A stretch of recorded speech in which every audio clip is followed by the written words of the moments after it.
Both the upper and lower chambers of Congress are spending one last day in a holiday recess ahead of the Senate returning to Capitol Hill on Tuesday. But the brief break has been marred by the deadly floods in Texas. CBS News congressional correspondent Nikole Killion joins us from Capitol Hill. Nikole, good to see you. We're learning that several members of Congress have ties to this flooding tragedy. What more can you tell us about that? Yeah, that's right.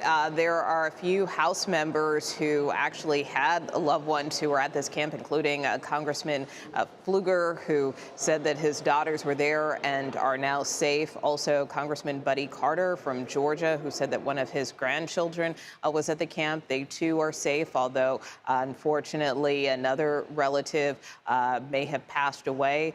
And then, of course, this is in the district of Congressman Chip Roy, so he has been at a lot of these briefings, as have Senators John Cornyn and Ted Cruz. In fact, we heard earlier from Senator Cruz, who was at one of these emergency briefings, updating the situation on the ground. He actually said that his daughters were at a similar camp just a week ago. He had just picked his daughters up just a few days ago. So this is really very raw for many members of Congress, as they not only deal with the personal connections to this tragedy, but also try to comfort, their constituents who are in the area, either grieving the loss of a loved one or perhaps looking for a loved one who may still be missing.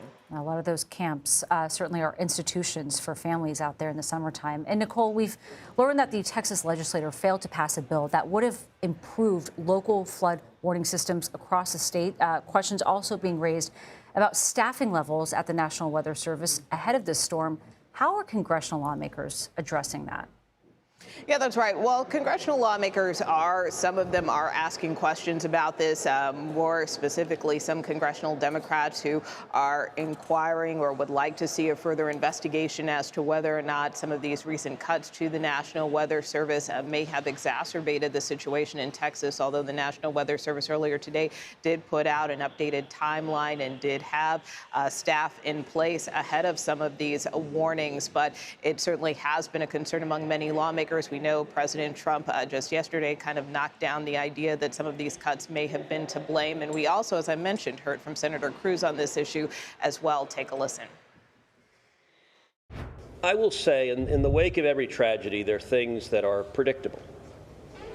One of the things that's predictable is that you see some people engaging in, I think, partisan games and trying to blame their political opponents for a natural disaster. I think this is not a time for partisan finger-pointing and attacks.